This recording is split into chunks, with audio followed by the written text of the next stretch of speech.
दुनिया के कई देश अब डी डॉलराइजेशन का समर्थन कर रहे हैं। 41 सालों में पहली बार सऊदी अरब ने चीन के साथ ऑयल ट्रेड करते हुए डॉलर नहीं बल्कि चाइनीज करेंसी यानी कि युआन में अपना ऑयल ट्रेड किया और अब अपना यही स्टांस मेंटेन करते हुए सऊदी अरब भारत के साथ भी रुपए में ट्रेड करने वाला है। इससे आईएनआर यानी कि इंडियन रुपी की ग्रोथ और स्कोप और ज्यादा बढ़ जाएगा। Rupee dirham trade were actually sown in that meeting. It's just about a year since then, but both countries have made significant progress. और यही वजह है कि दुनिया में डॉलर की मोनोपोली खत्म होती जा रही है। मतलब एक तरफ जहां पर भारत जैसा बड़ा देश अपनी करेंसी को ग्लोबल पहचान दिलवा रहा है, तो वहीं अमेरिका अपने सैंक्शंस की वजह से बुरा फंसा हुआ है। दुनिया के 4th हाईएस्ट डॉलर रिजर्व रूस के पास थे, वहां पर सैंक्शंस लगा दिया। दूसरी तरफ गुडविल के चक्कर में अमेरिका के कई बैंक स्टार्टअप्स को लोन देते हैं और यही वजह थी सिलिकॉन वैली बैंक के दिवालिया होने की थी, क्योंकि उसने करीब 10,000 ऐसे स्टार्टअप्स पर पैसा लगा दिया जो डूब गए। और इन्हीं फैक्टर्स के चलते अमेरिका के खजाने में बीते 25 साल में फॉरेन रिजर्व्स सबसे निचले स्तर पर पहुंच गए। और आज की हकीकत यह है कि डॉलर, जो कि साल 1990 में ग्लोबल मार्केट में 80% की हिस्सेदारी रखता था, जो साल 2022 तक 59% तक गिर चुका है।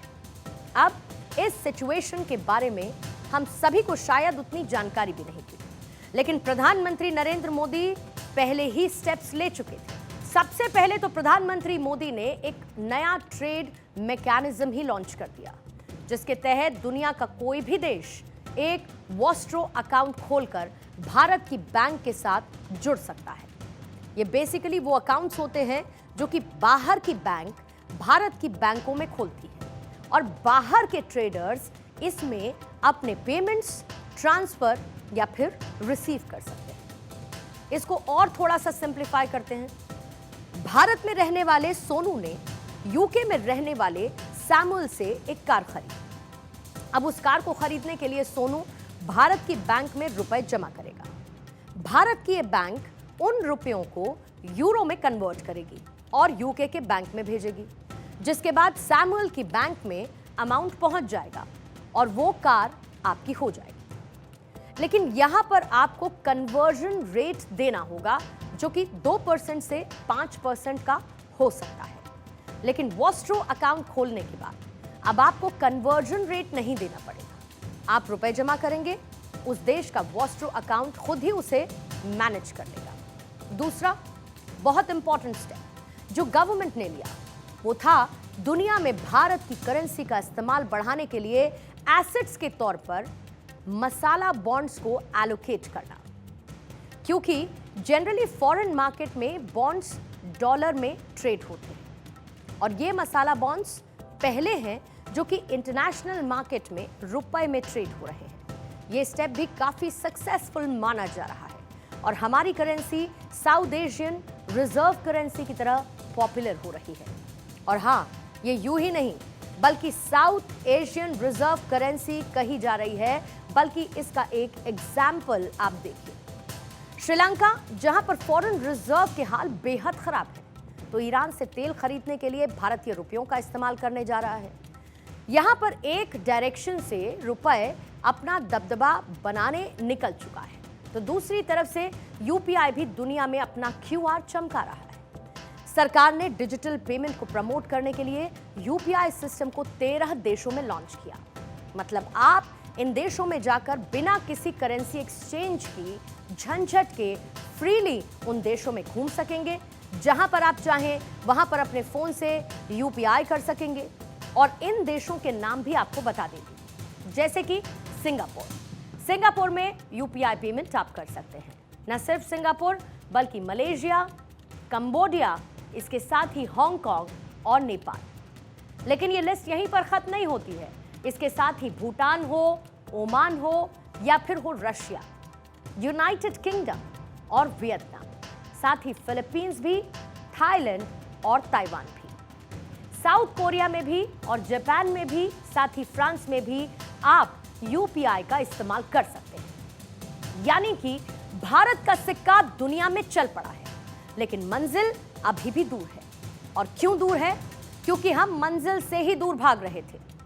50-55 साल पीछे जाएं तो भारतीय रुपया मल्टीलैटरल करेंसी था, यानी कि बहुपक्षीय। अंतर्राष्ट्रीय व्यापार, वैश्विक स्तर पर आर्थिक लेन देन में इसका इस्तेमाल होता था। हिंद महासागर के कई तटीय देशों में रुपया लोकल करेंसी हुआ करती थी, और रुपए की इस धाक का कारण था व्यापारिक समुदाय और औपनिवेशिक आधिपत्य। 19वीं सेंचुरी में हिंद महासागर क्षेत्र में सबसे बड़ी अर्थव्यवस्था भारत की थी, और व्यापार में आसानी के लिए छोटी अर्थव्यवस्थाओं वाले देशों ने भी रुपए का ही रुख किया था। और उस वक्त रुपए की बादशाहत कुछ ऐसी थी कि लीगल टेंडर से लेकर तेल खरीदने के लिए भी रुपए का ही इस्तेमाल होता था, और इसकी वजह से भारत को सेंट्रल बैंक ऑफ ईस्ट भी कहा जाता था।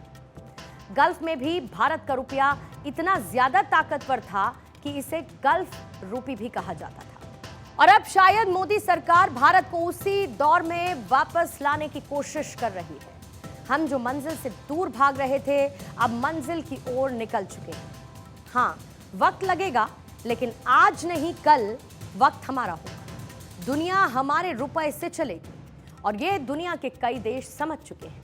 दुनिया के 35 से ज्यादा देशों ने भारत के साथ रुपए में ट्रेड करने की इच्छा जाहिर की। यहाँ पर हमारा और आपका फायदा भी छिपा है। हमें और आपको फॉरेन एक्सचेंज का चार्ज नहीं देना होगा।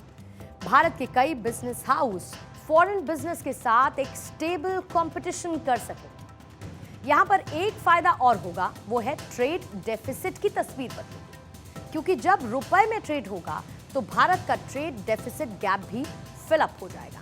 साथ ही यूएस डॉलर पर लगने वाले किसी भी फेडरल लॉ से हमें फर्क नहीं पड़ेगा, और रुपए की बढ़ती डोमिनेंस, डॉलर का घटता शेयर भारत को सुपर पावर नेशन वाली डेजिग्नेशन के और करीब लेकर जाएगा। मशहूर इकोनॉमिस्ट नोरियल रूबिनी का कहना है कि आने वाले समय में रूपी के राइज के चलते डॉलर का ट्रेड शेयर 60% से घटकर 20% तक पहुंच सकता है। नोरियल का मानना है कि भारत जिस तेजी के साथ आगे बढ़ रहा है, उसके चलते रुपए का ट्रेड शेयर 20% तक पहुंच सकता है। यानी एक बार फिर वही तस्वीर होगी, $1 1 रुपए के बराबर आकर खड़ा होगा। वो वक्त लौटेगा और दुनिया में भारत का सिक्का चलेगा।